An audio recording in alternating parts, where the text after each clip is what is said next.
ಅಷ್ಟೊಂದು ಕೆಳದ ಮಟ್ಟಕ್ಕೆ ಇಳಿದಿಲ್ಲ.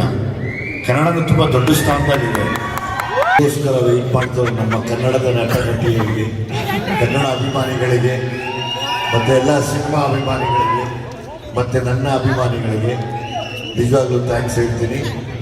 ಈ ಕಾರ್ಯಕ್ರಮ ಯಾವಾಗಲೂ ಈ ಥರ ಮಾಡೋಕ್ಕೆ ಹೋಗ್ಬೇಡಿ. ನೆಕ್ಸ್ಟ್ ಎಲ್ಲನೂ ನಾಂತು ಬಿಡಿ, ನಮ್ದೆಲ್ಲ ಬಂದಿದೆ ಹೋಗಿದೆ, ಬರ್ತಾ ಇರುತ್ತೆ. ಯಾರೋ ಹೊಸಬರು ಬಂದಿರ್ತಾರೆ, ಅವ್ರಿಗೆಲ್ಲ ಈ ಥರ ಮಾಡಿದಾಗ ತುಂಬ ಮನಸ್ಸಿಗೆ ನೋವಾಗುತ್ತೆ ಅಲ್ವಾ? ತುಂಬ ಜನ ಹೊಸಬರು ಬಂದಿರ್ತಾರೆ. ನಾವೆಲ್ಲ ಫಸ್ಟ್ ಫಿಲ್ಮ್ಗೆ ತೊಗೊಂಡ್ವಿ best actor award.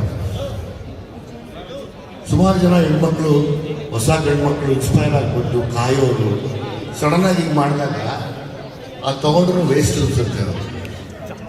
So better ಇಡೀ ನಮ್ಮ ಕನ್ನಡನ ಇನ್ಚಾರ್ಜ್ ಆಗಿರೋ ಈ ತಂಡ ಈ ಪ್ರಾಬ್ಲಮ್ಗಳಾಗ್ತಾರೆ, ಈ ತಪ್ಪಾಗ್ತಾರೆ ನೋಡಿಕೊಂಡ್ರೆ ತುಂಬ ಚೆನ್ನಾಗಿರುತ್ತೆ. ಎಲ್ಲರೂ ದಯವಿಟ್ಟು ಕೂತ್ಕೊಳ್ಬೇಕು ಅಂತ ಕೇಳ್ಕೊಳ್ತೀವಿ. ಎಲ್ಲರೂ ಪ್ಲೀಸ್. ಪ್ರತಿ ಸರಿನೂ ಹೀಗೆ ಕನ್ನಡನ ತುಂಬ ಎಂಡಿಗೆ ಮಾಡ್ತೀರಿ, ಅದೊಂದು ಬೇಜಾರಿರುತ್ತೆ ಮನಸ್ಸಲ್ಲಿ. ಕನ್ನಡ ಅಷ್ಟೊಂದು ಕೆಳದ ಮಟ್ಟಕ್ಕೆ ಇಳಿದಿಲ್ಲ. ಕನ್ನಡದ ತುಂಬ ದೊಡ್ಡ ಸ್ಥಾನದಲ್ಲಿದೆ.